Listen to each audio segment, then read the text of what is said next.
Shalom, shalom. Davon Mays here with Clause of Torah. We're going to get right back into Israel, Hamas, and the Holy Land, part 2. The requirements to be a Torah observant Jew, Christian, Muslim, or Gentile to live in Israel. So just so we're clear, you do not have to be an Israeli or to be Jewish to live in Israel, but you do have to obey the laws of the land. Just like any country you go to, you want to get a visa to go anywhere in the world, you're going to have to learn their laws and their systems to be a law-abiding citizen. So going back to Abraham, Genesis 26:5, because Abraham obeyed my voice and kept my charge, my commandments, my statutes, and my laws. So there was a reason why Abraham was able to become a father of all these nations. And, eventually the father of all these different faiths, is because Abraham obeyed the commandments, the charge, the voice, the statutes and laws of the Most High. So again, not looking at this from a political point of view or peace agreements or anything of that nature, just if we was to use the Torah itself, how can we justify anybody living in Israel? Deuteronomy 10:12. And now, Israel, what does the Lord your God require of you?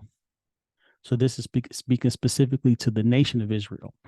But to fear the Lord your God, to walk in all his ways, and to love him, to serve the Lord your God with all your heart and with all your soul. So we've dealt with the Gentile because Abraham, you can argue if Abraham was the first Jew since he was the father of the Jews, but technically he was a Gentile and the father of Noah, even though there's many, many commentaries saying that he kept the laws of the Torah, but that's not for this lecture. Luke 10:25-28 is from a Christian perspective, which Jesus was Jewish and the first disciples were Jewish. Luke 10:25-28, and behold, a certain lawyer stood up and tested him, saying, Teacher, what shall I do to inherit eternal life? He said to him, what is written in the law? What is your reading of it? So at this time, there was no New Testament. So he could only be referring to the Tanakh. So he answered and said, you shall love the Lord your God with all your heart, with all your soul, with all your strength, and with all your mind, and your neighbor as yourself. And he said to him, you have answered rightly. Do this and you will live. So before anybody tries to go to Paul to contradict that Jesus abolished the law, why would Paul write this in Romans 7:12? Therefore, the law is holy and the commandment holy and just and good. Would you abolish something that's holy, just, and good? Would you really do that? What would you live by if you got rid of something that's holy, just, and good? What would you replace that with?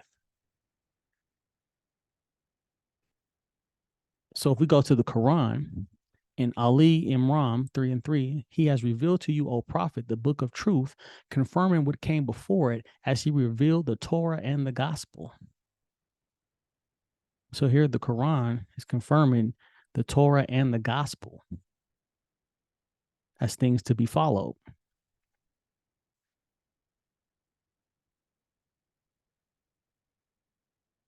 Torah observant Christians must listen to the rabbis. So there's a huge problem with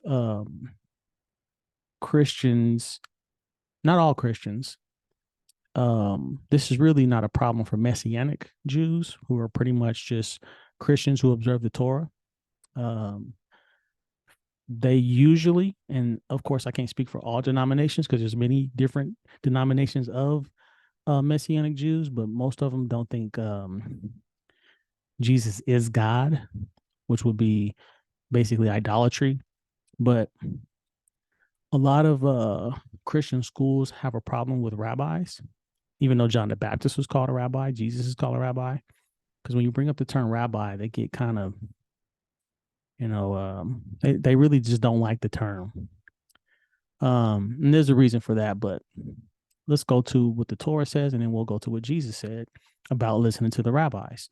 Deuteronomy 17:8-13. If a matter arises which is too hard for you to judge, between degrees of guilt for bloodshed, between one judgment or another, or between one punishment or another, matters of controversy within your gates, then you shall arise and go to the place which the Lord your God chooses. And you shall come to the priests the Levites and to the judge that there in those days, and inquire of them. They shall pronounce upon you the sentence of judgment. You shall do according to the sentence which they pronounce upon you in that place which the Lord chooses. You shall be careful to do according to all that they order you, according to the sentence of the law in which they instruct you, according to the judgment which they tell you, you shall do. You shall not turn aside to the right hand or to the left from the sentence which they pronounce upon you. Now, the man who acts presumptuously and will not heed the priest who stands to minister there before the Lord your God, or the judge, that man shall die.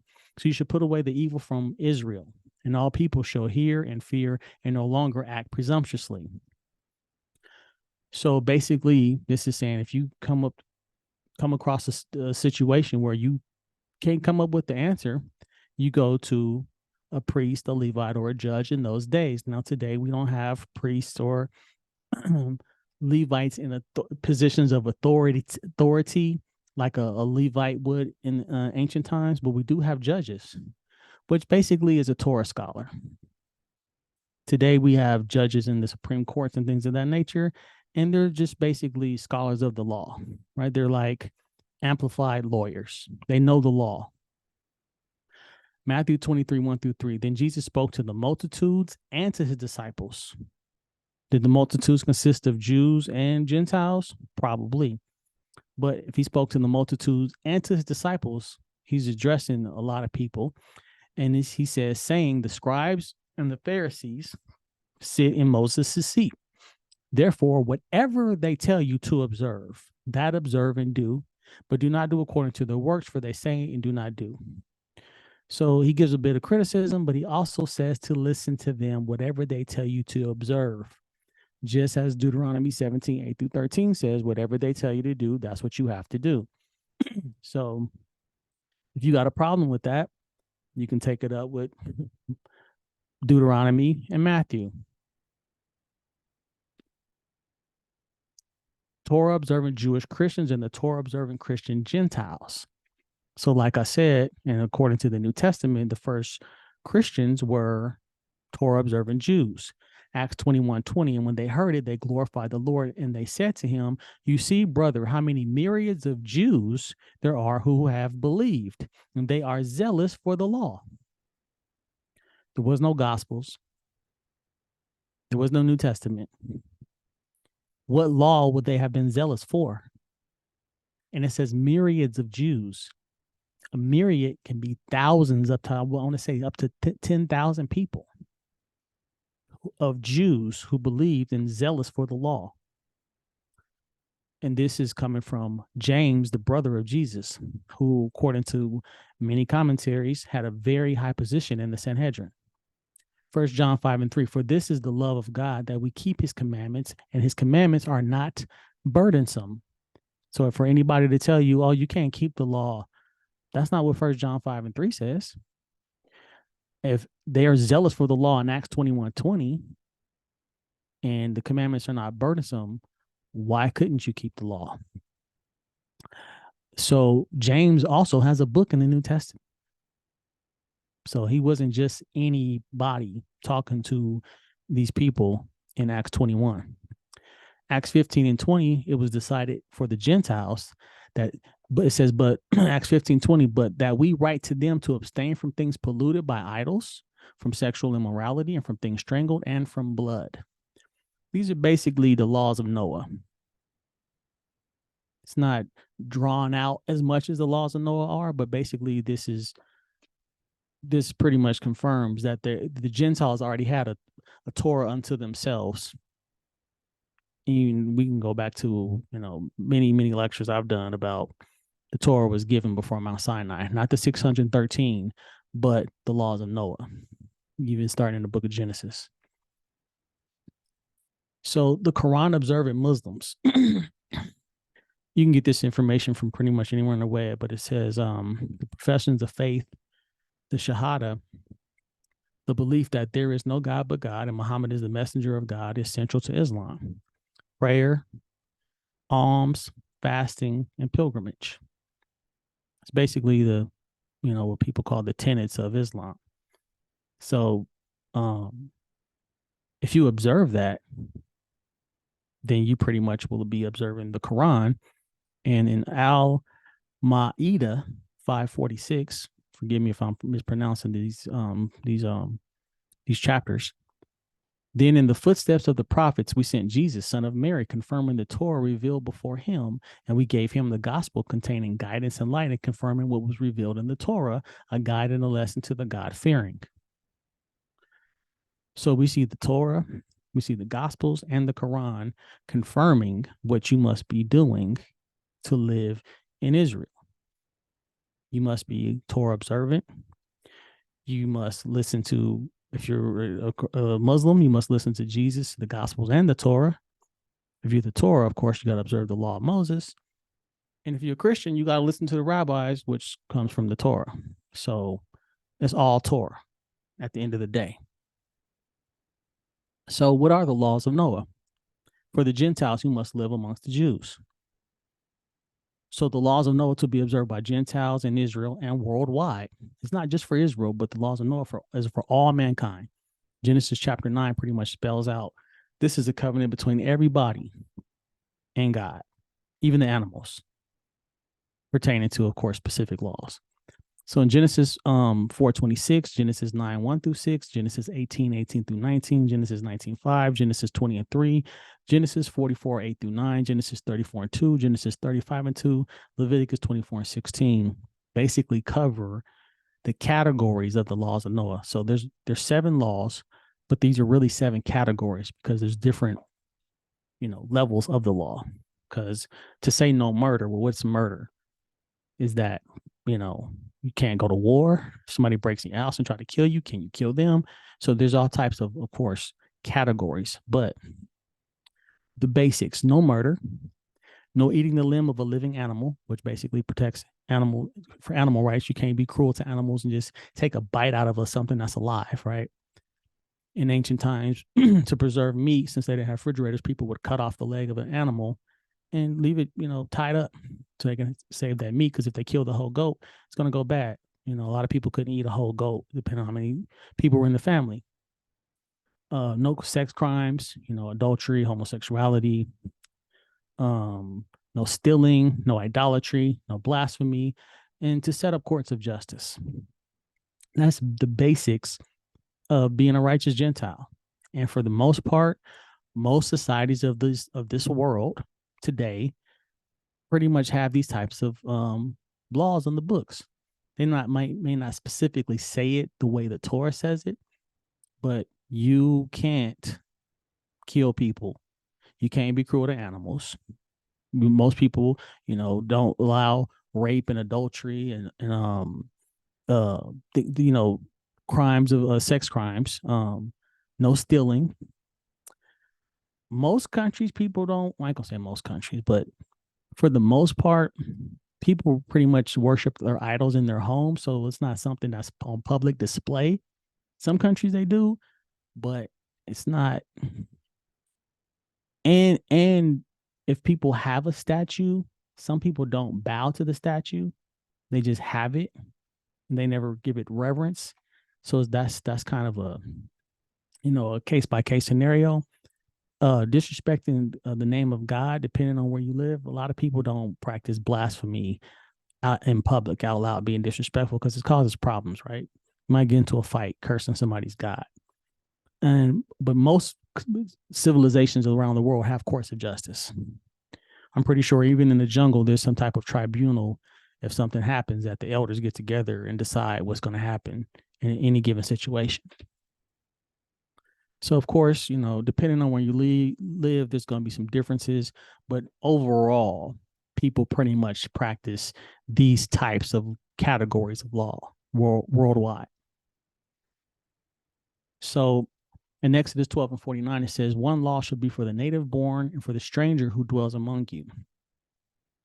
So a lot of people really don't understand what that's saying. Is like, does that mean if you're a Gentile, you got to keep the 613 laws of Noah or of Moses? No. The Torah laws consisting of categories in what is meant by this verse. No one is required to keep their entire law because no one is instructed to. People get into a lot of arguments about you can't keep the entire law. Well, nobody can because nobody's supposed to. Because there's laws for priests, there's laws for kings, there's laws for men, there's laws for women, there's laws for children, there's laws for strangers, laws for converts, laws for the sick, laws of war, laws of inheritance, etc. So, every law pertains to a specific topic. So, if you're not a man, you don't have to worry about the laws for women, and vice versa. If you're not a priest, then you don't have to worry about the laws of a priest. You don't have to worry about the services in the temple, and so on and so forth. So these are all categories of law, and it will basically apply to you if you fall under that category. Just like if you're not a veteran, nobody's going to talk to you about what happens to veterans, right? When you fill out an application, it asks you if you was in the military. If you wasn't in the military, you don't check that box. It don't apply to you.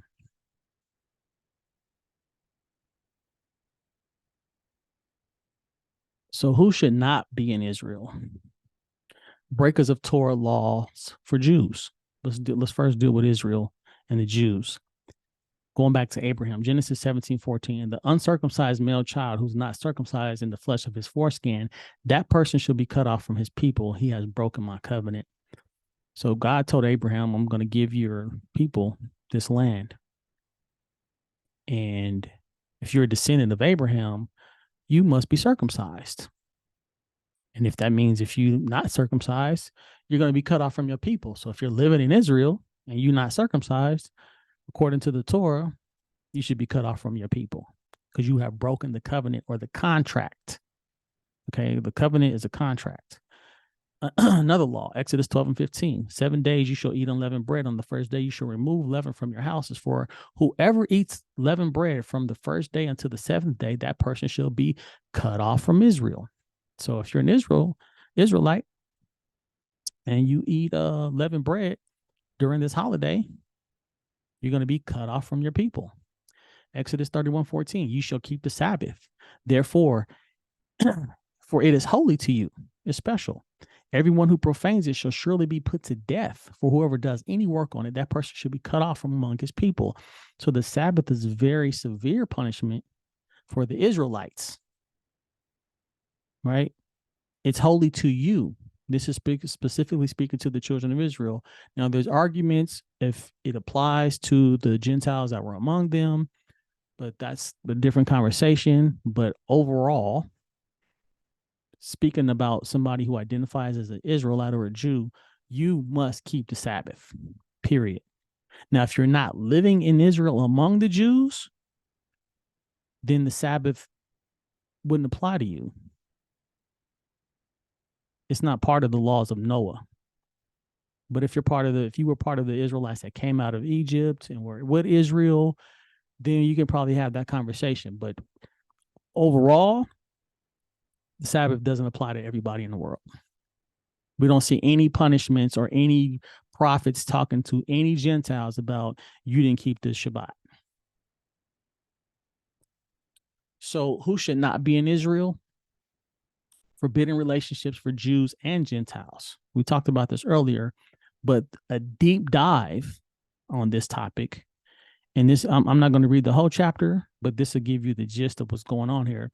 Leviticus 18, read the whole chapter. 24-30 says, do not defile yourselves, do not defile yourselves with any of these things, for by all these nations were defiled, which I am casting out before you. So there were Gentiles living in the land before Israel who did these things, and this is why, one of the reasons they were kicked out. For the land is defiled, therefore I visit the punishment of its iniquity upon it, and the land vomits out its inhabitants. You shall therefore keep my statutes and my judgments, and shall not commit any of these abominations, either any of your own nation or any stranger who dwells among you. For all these abominations the men of the land have done who were before you, and thus the land is defiled. Lest the land vomit you out when you defile it, as it vomited out the nations that were before you. For whoever commits any of these abominations, the persons who commit these shall be cut off from among their people. So this goes for everybody. Jew or Gentile, you can't do these things in Israel. Therefore, you shall keep my ordinances, that you do not commit any of these abominable customs which were committed before you, that you do not defile yourselves by them. I am the Lord your God. So if you in Israel off the chain, doing anything that's talking about what's going on in Leviticus chapter 18, you're not supposed to be there. So again, we're not doing politics here. We're coming straight from the book. And I said this before. Excuse me. If you don't subscribe to the Torah, the Quran, or the New Testament, these lectures probably ain't for you, because you're not versed in the material and you probably don't care about this topic. And then you probably really don't understand the motivation behind these wars, and not just this war, but every war that's ever happened concerning Israel.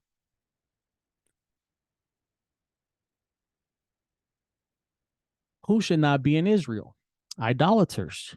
Exodus 12:4. You shall not make for yourself a carved image, any likeness of anything that is in heaven above, or that is in the earth beneath, or that is in the that is in the earth beneath, or that is in the water under the earth.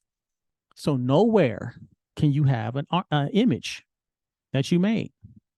Exodus 34:13. But you should destroy their altars, break their sacred pillars, and cut down their wooden images. So if they found an image out in public, you're supposed to destroy that in Israel. Jeremiah 10:18. But they are altogether dull-hearted and foolish. A wooden idol is a worthless doctrine. So anybody who's got idols of wood, and this also would apply to idols of stone, something that somebody made, it's a worthless doctrine. Somebody made it with their hands and they call it God, or think it represents God. No. So if you're an idolater, you got to go.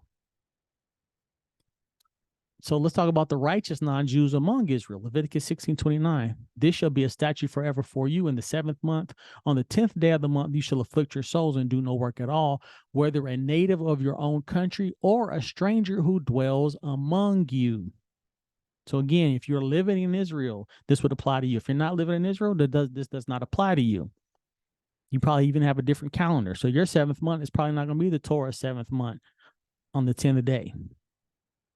Yom Kippur. Leviticus 17:10. And whatever a man of the house of Israel or of the strangers who dwell among you who eats any blood, I will set my face against the person who eats blood, and I will cut him off from among his people. So again, the strangers, if you're living in Israel, you cannot eat blood. You have to fast. You have to keep the laws of Israel that would apply to the stranger that dwells among them. Leviticus 19:34. The stranger who dwells among you shall be as one born among you, and you shall love him as yourself. For you were strangers in the land of Egypt. I am the Lord your God. So you got to show love to the stranger. So again, we're not talking politics. If you're a righteous Jew and the strangers come, you got to love them that dwell among you. As long as they're keeping the Torah laws, they can dwell among you. If they're not, then they got to get cut off. Right? When they do something out of line, just like Israel was told, I will cut them off. They also will be cut off from among his people. Bad influences, right? No discrimination. If you keep the law, you're good. You don't keep the law, you got to go. That's just the way it is. That's how every society really works, pretty much. He administers justice for the fatherless and the widow and loves the stranger. Deuteronomy 1:6. Then I commanded your judges at that time, saying, hear the cases between your brethren, and judge righteously between a man and his brother, or the stranger who is with him. So you cannot discriminate against the Gentiles who live among you.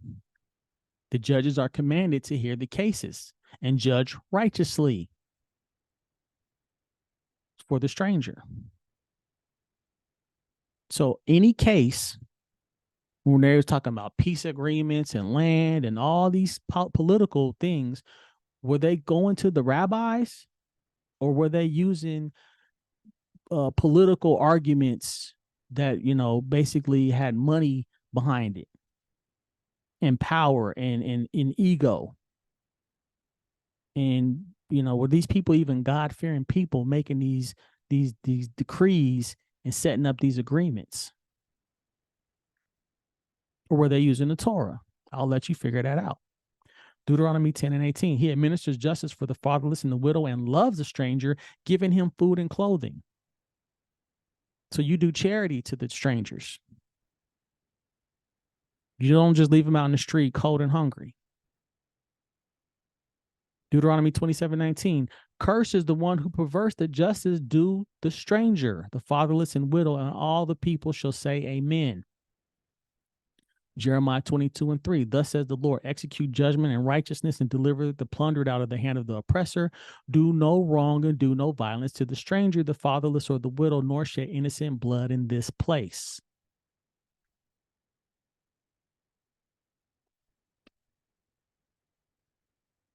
It's very clear how Israel is supposed to treat people that live among them. Very, very clear. So again, laws of Noah to be observed by Gentiles in Israel and worldwide, not just in Israel. So if you're keeping all these laws of Noah, the 7 categories, you're good. No matter where you live on earth, you should be good keeping these laws. It's going to keep you out of a lot of trouble with people and with God. But if you're Torah observant, you also got to know the laws of Israel too. When you go to a new country, you probably want to brush up on the customs and the traditions of the people to find out what's offensive to them. You know what I mean? You can't just go anywhere and do what you want to do just because that's what you do in your house or your country. Some countries don't take things the same way. They don't use the same verbiage concerning things.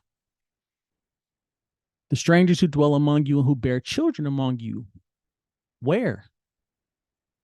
Let's find out. Ezekiel 47:21-23. Thus you should divide this land among yourselves according to the tribes of Israel. Now, this is for the future. It should be that you will divide it by lot as an inheritance for yourselves and for the strangers who dwell among you and who bear children among you. Excuse me. They shall be to you as native born among the children of Israel. They shall have an inheritance with you among the tribes of Israel. And it should be that in whatever tribe the stranger dwells, there you shall give him his inheritance, says the Lord God. You cannot hate on the strangers that dwell among you. Why? Because if you're a light to the Gentiles, what does light do? It attracts. People come to the light. What happened to Ruth? Your God will be my God, right? Read the book of Ruth. Everyone who is left of all the nations which came against Jerusalem. So right now, what it looks like to me, and this is just my humble opinion, everybody's choosing a side right now. It's very interesting how this tiny piece of land has caught the whole world's attention. This little tiny piece of land in a huge landmass between Africa and Asia alone. That's a huge piece of property. That landmass between those two continents is huge. And this tiny little strip about the size of New Jersey has got the whole world fighting. Now, we know this is prophecy. The Most High said, I'm going to gather all the nations. Well, how do you gather them? He's got, the Most High has his ways. But that's what's happening. Who's all getting involved? Around the world, there's protests and arguments and debates, all behind Israel. Now, if you support Israel or Hamas, you probably have your reasons. But supporting a government opposed to the people who live under the government is not the same. A clear example. when Manasseh was the king of Israel, king of Judah, it says he was wicked and he caused Israel to sin. Does that mean everybody was wicked? It means overall it was a wicked nation because they was following the lifestyle of the king. He was doing sins, they was doing them with him, right? There's that whole party going on. But we know that there was prophets who was telling people you can't do that. It's going to be problems, right? They did not like Jeremiah telling them, if y'all keep this up, Babylon is going to come and destroy us. Jeremiah had to argue with false prophets. So at that point in time, supporting Israel's government would not have been the right thing to be doing because the government was wicked. So let's say, for argument's sake, today the Israel of government is wicked. Why? Is it a secular government or is it ran by the Torah laws? Is it ran by politicians and whoever put money on the situation and the United Nations making decisions and everybody got their hand in the pot, right? People are paying money to dictate what happens in Israel, for argument's sake. Whatever that is, whoever you support, you have to separate between the righteous people of the land, and everybody in Palestine are not Hamas. They're not. Let's say many are, okay, but everybody that's a Palestinian is not Hamas. Everybody in Palestine does not mean that they're wicked and they go against the Jews. Let's say many are, okay. What's the number? I don't know. But if there are righteous Gentiles who keep the laws of Noah, which fall under the categories that we showed in the New Testament for Gentiles and for the Quran, which confirms the Torah and the Gospels confirm the Torah because Jesus said, listen to the rabbis, like I just showed the verses, not my opinion. So when we go back to Zechariah 14:16, it says, it shall come to pass that everyone who was left of all the nations which came against Jerusalem shall go up from year to year to worship the King, the Lord of hosts, and to keep the Feast of Tabernacles. So in the future, if you're going to be keeping the Feast of Tabernacles, that's part of the Torah. So anybody who tries to tell you, oh, the law has been abolished, well, why would it come back if it was abolished in the future? Because it says, it shall come to pass, everyone who was left of all the nations which came against Jerusalem. This is a future end time prophecy nobody argues about, Zechariah chapter 14. Everybody knows this is an end time prophecy. So if the law was abolished, why would everybody have to go keep the Feast of Tabernacles? Found in the book of Leviticus. Read Leviticus 23. Everyone who was left. That means if you came against Jerusalem, most of those people are going to die. And Jerusalem is going to be left standing. And where is Jerusalem? Oh, yeah, in Israel. Why is everybody fighting today? Where are they fighting at? Not everybody, but for the sake of this lecture, the world is focused on Israel right now. Yeah, Russia and Ukraine got something going on too, but it doesn't seem like the whole world got involved. Nobody was doing the protest. There was a couple of arguments, but from college campuses to every YouTube page, everybody is talking about Israel and Hamas. Everybody. Even kids who don't even have an idea of the history. So if you're going to go against Jerusalem, you better hope you're left of all the nations. There's a reason that it says everyone that is left of the nations are going to go up. Why they got to go up to worship the Lord of hosts and keep the Feast of Tabernacles? Because they're going to see the king. That means you survived to see the king. How do you survive? By keeping the Torah. So if you're a righteous Muslim, Christian, Jew, Gentile, the Torah or instructions is your lifeline.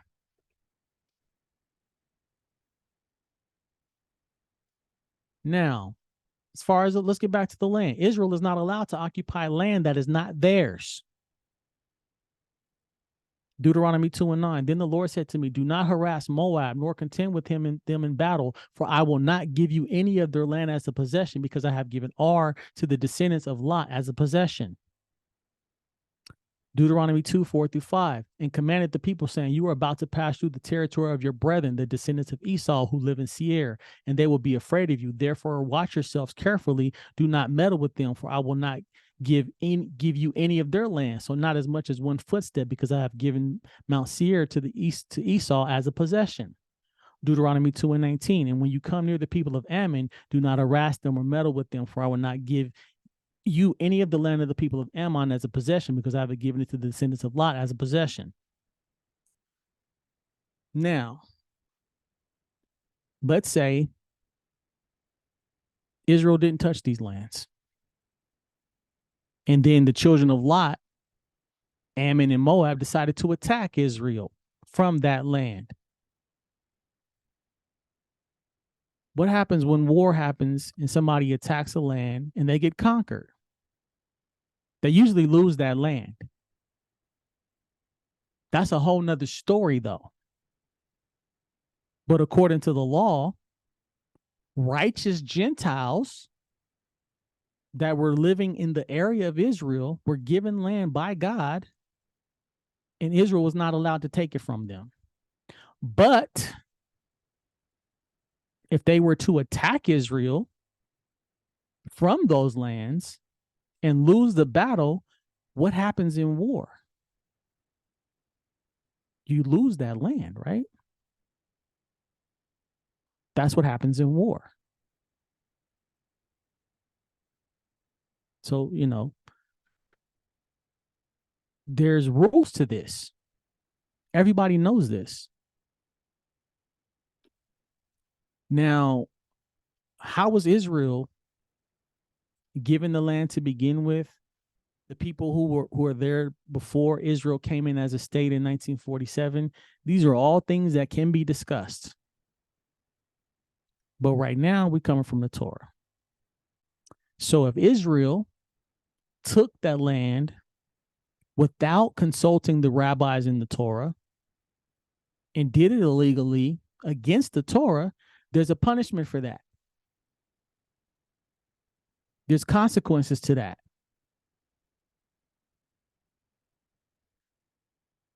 No doubt about it.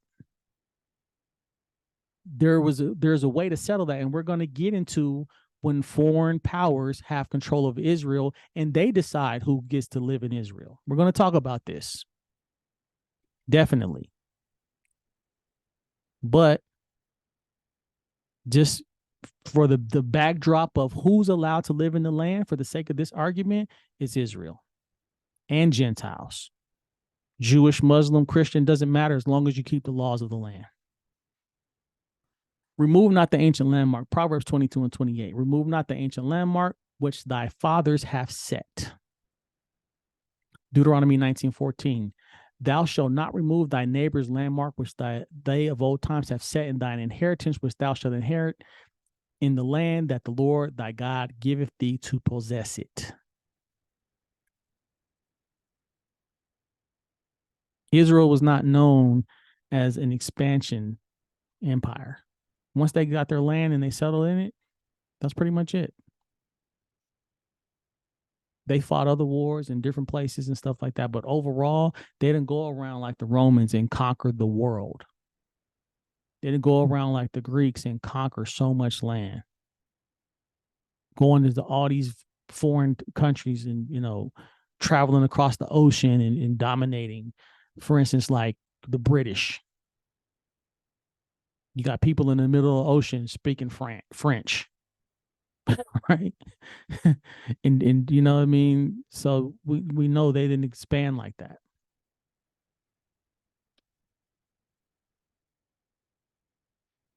That the nations which thou hast removed and placed in the cities of Samaria know not the manner of the God of the land. So I'm going to come back to this chapter in the next lesson, but for now I'm going to end with this one. the same chapter, 2 Kings 17:22-28. For the children of Israel walked in all the sins of Jeroboam, which was the king, which was the government. So you don't have to support the government when you say you support the righteous people who live up under the bad government. For the children of Israel walked in all the sins of Jeroboam, which he did. They departed not from them until the Lord removed Israel out of his sight, as he had said by all his servants, the prophets. So again, the prophets was telling them, look, y'all going to get taken away. There's going to be a punishment for this. They didn't listen. So was Israel carried away out of their own land to Assyria unto this day. This is where everybody talks about the lost tribes of Israel. This is where the 10 tribes got taken about the land. They never returned in full. And the king of Assyria brought men from Babylon and from Cutha and from Ava and from Hamath and from Sepharvaim and placed them in the cities of Samaria instead of the children of Israel. So we see the king took Israel out and put all these other foreign people in the land. And they possessed Samaria and dwelt in the cities thereof. And so at the beginning of their dwelling there, they feared not the Lord. Therefore, the Lord sent lions among them, which slew some of them. Why? Wherefore they spake to the king of Assyria, saying, the nations which thou hast removed and placed in the city of Samaria know not the manner of the God of the land. Therefore he hath sent lions among them, and behold, they slay them, because they know not the manner of the God of the land. They didn't know the law. Remember, it says the land will vomit you out. Well, here's one way that they were getting rid of the people, the lions. Then the king of Assyria commanded, saying, carry thither one of the priests whom ye brought from thence. Somebody who knows the Torah, a priest or a judge in those days. Right? We read that in Deuteronomy 17. And let them go and dwell there. And let him teach them the manner of the God of the land.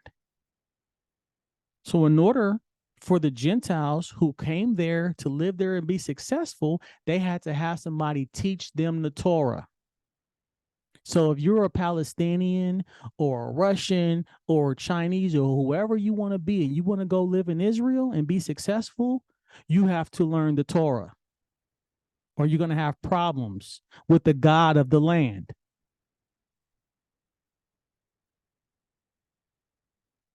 Then one of the priests whom they had carried away from Samaria came and dwelt in Bethel and taught them how they should fear the Lord.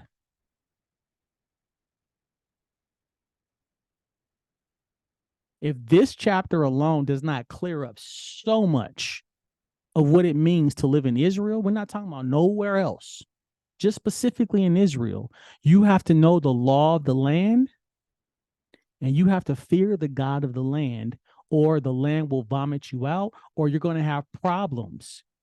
You might not have lions sent among you, but you might have some different type of teeth at your door. So with that, I'll end. Thanks for watching. Again, I'm very grateful. I just hit 500 subscribers. All praise to the Most High for that. And thank you everybody who comments, who donates, who buys books. Very, very humbling. I appreciate it. Thanks for all the emails and the questions on Facebook and YouTube and Messenger. Davon Mays at closetoftorah.com. Thank you very much, and I hope you learned something. And we'll see you next time with this Israel and Hamas war series. On that note, shalom.